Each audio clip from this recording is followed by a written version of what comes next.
Ito na naman ang trending ngayon. Siguradong manlilisik na naman ang mga mata ni Mamshi sa galit dahil sa patuloy na pagtaas ng trust rating and approval rating ni VP Sara. Samantalang si Bongbong Marcos ay kulelat. Ayan, lumagapak ang trust rating and approval ratings ni Bongbong Marcos mula March hanggang June 2024, mga kaibigan. At ang mga dahilan ay ang mga naglalakihang issue. Una, ang issue sa West Philippine Sea na tila ngayon ang pinagtutuunan ng atensyon ni Bongbong Marcos imbis na ang pagresolba ng kahirapan at kagutuman ng taong bayan. Pangalawa, ang pagbibitiw ni VP Sara Duterte bilang miyembro ng kanyang gabinete as Secretary of Department of Education at ang pag-appoint mismo ni VP Sara Duterte sa kanyang sarili as the designated survivor.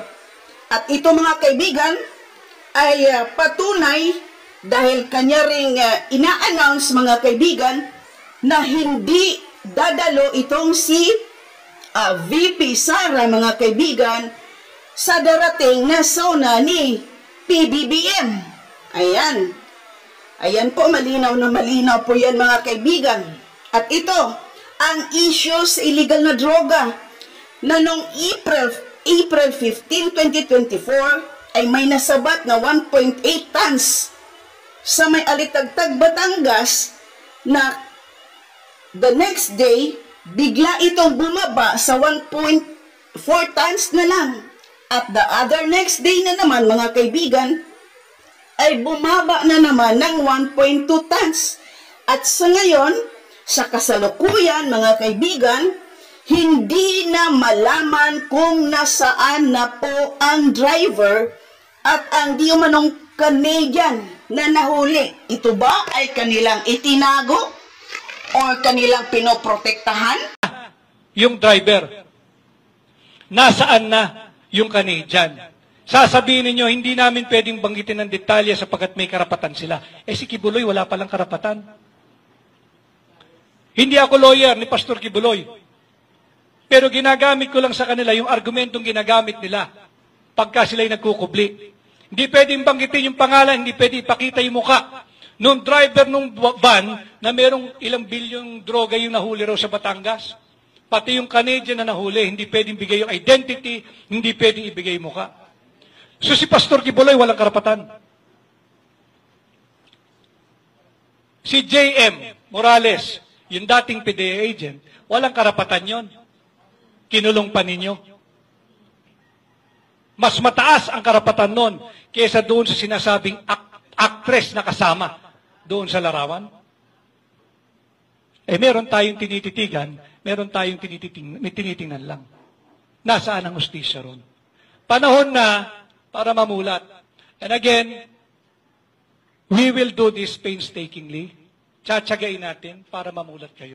Ito ang dahilan ng pagbagsak o pagbaba na naman ng ratings ni Bongbong Marcos Jr. At ito pa, ang issue sa pwersahang paglusob sa mga compound ng KOJC ng SAF noong June 10, mga kaibigan, 2024, at paninira ng SAF sa mga property ng KOJC at ang panghaharas ng mga ito sa mga katutubo sa Sitio Kitbog kung saan malapit ang KOJC na di umano ito ay nagdudulot ng pagkasawi ng isang matanda dahil na-stroke sa sobrang pag-aalala at tensyon.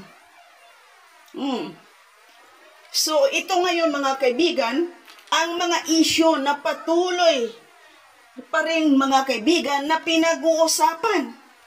Ayan, at itong si Martin Romualdez, tumaas ang ratings dahil sa kanyang malamang. Dahil sa kanyang pamimigay ng ayuda, nagamit lang din naman ang pera ng kabanang bayan Dahil dito, mga kaibigan, tumaas ang kanyang ratings, tumaas ang kanyang pagpapapogi. Kumbaga kasi ito ang kanyang paraan. Ito ay kanyang ginamit. Itong ayuda, tambayuda mga kaibigan, para gumanda ang kanyang pangalan.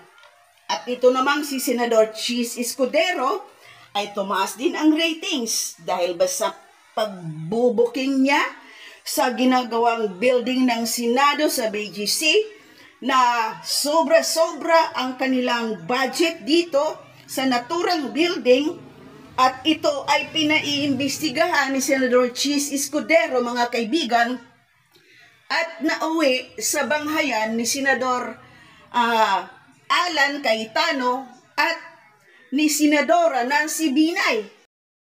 You're welcome to submit. But how can you argue with what they submitted to me?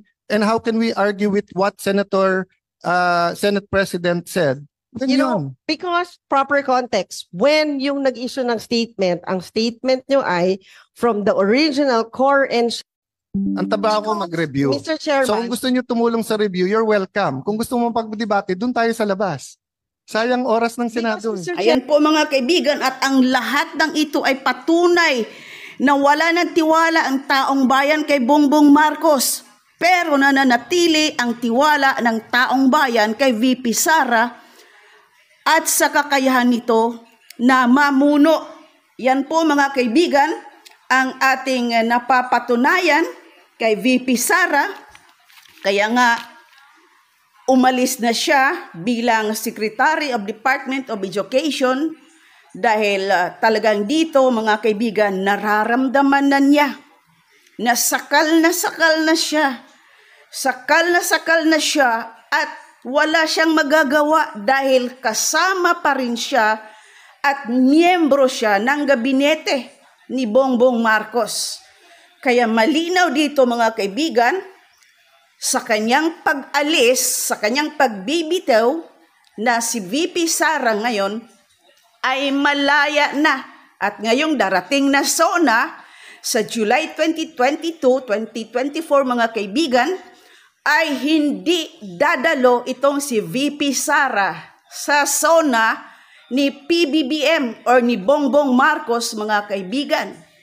At in-appoint niya ang kanyang sarili as the designated survivor.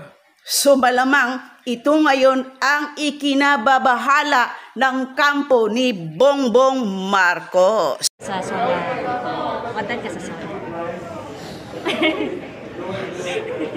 Yes or no? No. Okay. No, I will not attend the SONA. I am appointing myself as the designated survivor.